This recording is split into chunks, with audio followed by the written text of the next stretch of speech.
Hi hello friends, ನೀವೇನಾದ್ರೂ RCB ಮತ್ತೆ ವಿರಾಟ್ ಕೊಹ್ಲಿ ಅವ್ರ ಫ್ಯಾನ್ ಆದ್ರೆ ಈ ವಿಡಿಯೋನ ಕೊನೆವರೆಗೂ ನೋಡಿ. ವಿರಾಟ್ ಕೊಹ್ಲಿ ಅವರು ಅವ್ರ ಟ್ಯಾಟೂನ ಯಾರ ಹತ್ರ ಕವರ್ ಅಪ್ ಮಾಡಿಸಿದ್ರು ಗೊತ್ತಾ? ಯಾರು ಏನು ಗೊತ್ತಿಲ್ಲ. ಹೌದು, ವಿರಾಟ್ ಕೊಹ್ಲಿ ಅವರು ಅವ್ರ ಟ್ಯಾಟೂನ ಕವರ್ ಅಪ್ ಮಾಡಿಸಿದ್ದು ಅಲಯನ್ಸ್ ಟ್ಯಾಟೂ ಅಲ್ಲಿ. ಸೊ ನಾನು ನನ್ನ ಕೈಯಲ್ಲಿ ಇದ್ದಿದ್ದ ಕೆಟ್ಟ ಆರ್ಮ್ ಬ್ಯಾಂಡ್ ನ ಕವರ್ ಅಪ್ ಮಾಡ್ಸೋಣ ಅಂತ ಕ್ಯಾಬಿನೆಟ್ ಟ್ಯಾಟೂಗ್ ಬಂದೆ. ಸೊ ನಾನ್ ಯಾಕೆ ಈ ಸ್ಟುಡಿಯೋನ ಸೆಲೆಕ್ಟ್ ಮಾಡ್ಕೊಂಡೆ ಅಂದ್ರೆ ನಮ್ ಕ್ಯಾಬಿನೆಟ್ ಟ್ಯಾಟೂ ಓನರ್ ಆದಂತ ನವೀನ್ ಬ್ರೋ ನಮ್ಮ ಕಿಂಗ್ ಕೊಹ್ಲಿ ಅವರು ಟ್ಯಾಟೂ ಕವರ್ ಅಪ್ ಮಾಡಿಸಿರೋ ಅಲಯನ್ಸ್ ಸ್ಟುಡಿಯೋ ಅಲ್ಲಿ ನವೀನ್ ಅವರು ಟ್ರೈನಿಂಗ್ ನ ಕಂಪ್ಲೀಟ್ ಮಾಡಿ ನಮ್ಮ ಪಟೇಗಾರ್ ಪಾಳ್ಯ ಮೇನ್ ರೋಡ್ ವಿಜಯನಗರದಲ್ಲಿ ಕ್ಯಾಬಿನೆಟ್ ಟ್ಯಾಟೂ ಅಂತ ಸ್ಟುಡಿಯೋನ ಓಪನ್ ಮಾಡಿದ್ದಾರೆ. Congratulation brother.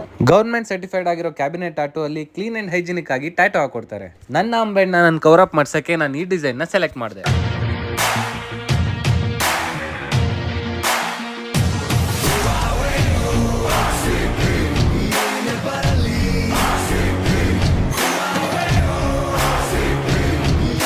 ನೀವು ಇದೇ ತರ ಸಕ್ಕತ್ತಾಗಿರೋ ಟ್ಯಾಟೂ ಹಾಕ್ಸ್ಬೇಕಾ? ಹಂಗಾದ್ರೆ ಮಧು ಆರ್ಯ 15 ಅನ್ನೋ ಕೂಪನ್ ಕೋಡ್ ನ ಯೂಸ್ ಮಾಡಿ ನಿಮ್ಗೆ ಡಿಸ್ಕೌಂಟ್ ಕೂಡ ಮಾಡ್ಕೊಡ್ತಾರೆ. ಕ್ಯಾಬಿನೆಟ್ ಟ್ಯಾಟೂ ಅಲ್ಲಿ ನಿಮಗೆ